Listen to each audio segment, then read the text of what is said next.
that gone so far with the revenue share, and you guys have been able to distribute some money, I assume?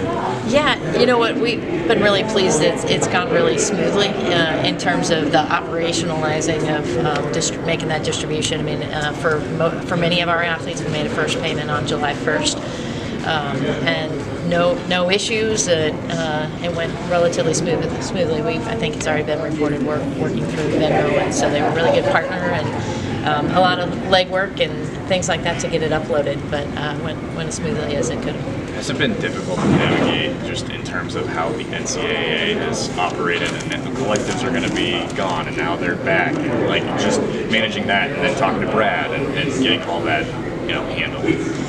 A little more clarity would obviously be nice, but at the end of the day, I mean, right now, all of that really just lies, in terms of the settlement agreement. So that's working, with the plaintiffs' lawyers and trying to figure out what that piece is going to play out. So, it's helpful because I think Brad and I have a good relationship. We talk all the time, and just trying to get comfortable saying, hey, we're going to make the best decision we can today with the information we know, and then pivot if we learn something else. And probably since COVID, I think that's the way we've all had to operate in athletics for a while, and so you learn to get pretty comfortable and having a few contingency plans and just waiting to make plans to adjust them in another 6 weeks or so. How do you guys adjust budgetarily? Because there was a flood of money that came into the market this spring, and now it's going to potentially have to draw back a little bit, I would think. So tell me more about specifically.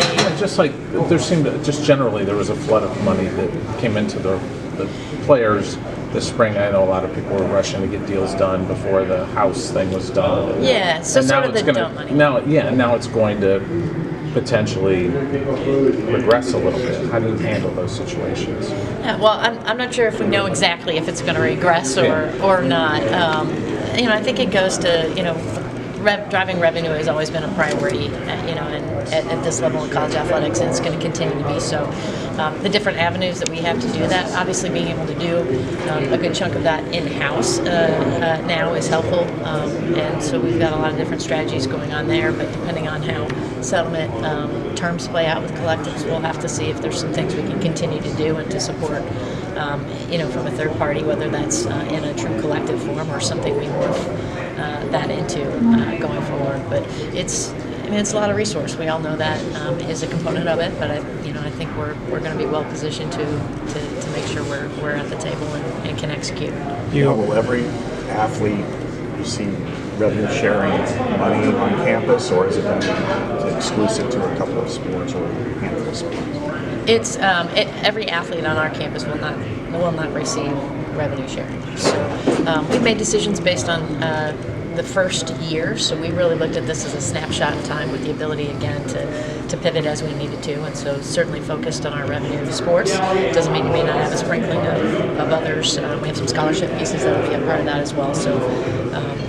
But we'll have to see how it all plays out and how we need to adjust to the market, to what our peers are doing, et cetera, as we go forward. How many sports is receiving revenue share? Well, it's sort of a moving target, so we're not, at the end of the year, we'll have to see. Clearly, we're focused on men's and women's basketball and, football and wrestling is a priority for us as well, but there'll be a smattering of other individuals, I think, along the way that we'll see. You all announced the risers for men's and women's basketball. How did that idea kind of materialize and take shape? Yeah, well, as we've been exploring the renovations to Carver-Hawkeye Arena, moving the students closer has certainly been a piece of that.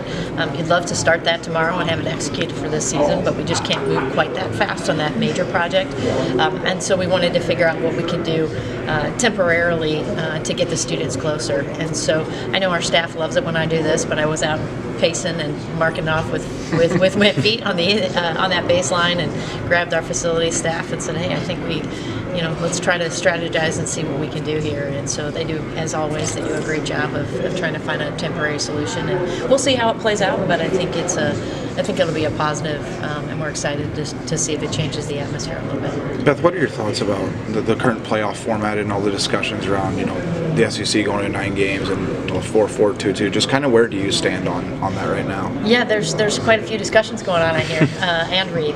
I think for us, and as we think about what's best for the Big Ten and what's best for Iowa, first and foremost, I think it's important that we all have access to get in the championship, and we want to make sure the regular season means something. And so, as I think you've heard echoed a handful of times, making sure that in the selection process there's something that makes sense. I think that's harder to do with a lot of at-large bids at the moment when you don't have even scheduling. I like our regular season games really meaning something. I like them being relevant later in the season, which I think the expanded playoff has already done. There's a lot of nuance there, and certainly, the Big Ten might not be in the same place as everybody else in the league, but I think we'll continue to have those conversations and try to work to get to a good place. Is there a concern that with CSC and maybe limiting NIL funds to players, funneling them through the school, that it drives it underground again like it used to be in the old days? And do you feel that concern? That the underground starts going again?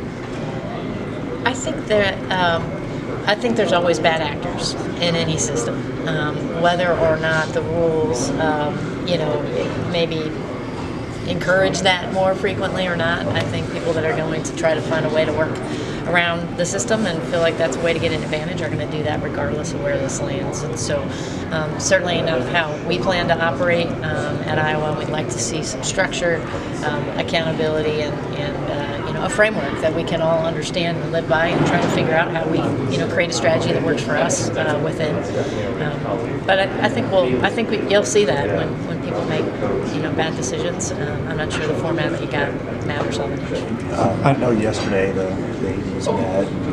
And where do things stand kind of collectively with the playoff? Are you kind of lockstep with Tony on his ideas, or is it splintered off? Is there a faction that prefers a different method rather than Tony's preferred 4-4-2-2? My experience, and in the conversations we've had, Tony is an ambassador for what we want in the room and what our coaches want. So he takes into account everybody's opinion. It's not that he obviously doesn't bring us strategy and suggestion, but he puts forward what we have asked him, or our presidents or our coaches have asked him to do. And so I haven't seen any of that. To be honest, I don't know how much detailed discussion we're having at the moment. It's really a matter of let's see what these other format ideas might look like. We'll talk about them when they're presented, when they give some detail about what the selection committee, what the criteria might look like in a revamp thing. We'll consider that, and so we'll adjust as we kind of go. I know previously you had been in the feasibility kind of portion with Carver renovations. Have you made progress with that, or where are you at with that at this point? We are making really good progress in our fundraising efforts, and so I think we're taking some steps there, and the more steps we take there, it'll allow us to come back and start to advance that project a little bit. So we've got a lot of work to do. It's a lot of resource that you have to put into that facility to make the improvements that we need. But it'll be an important. It's important for many reasons. We've got graduation there. The building means a lot. Serves our fans really more than even just our student athletes, but multiple sports. And we need that facility to be standing and service everybody for another 40 years. What are the highest priorities in such a renovation or improvements? I think there's probably a few. One, there are some things that are just old, 43 years, and you're going to have to do some replacing. And so that sort of upkeep is going to have to happen. And so you got that component first. But some other things are just how we best service our fans. And so anything from restrooms to how do we figure out to navigate the congestions, that are in the concourses. We need to replace the entire bowl. How do we get the students closer? All those things are really key. But the other piece, and probably goes to the question about why are you still continuing to think about doing the facility project at all, is that it's one of our key revenue drivers.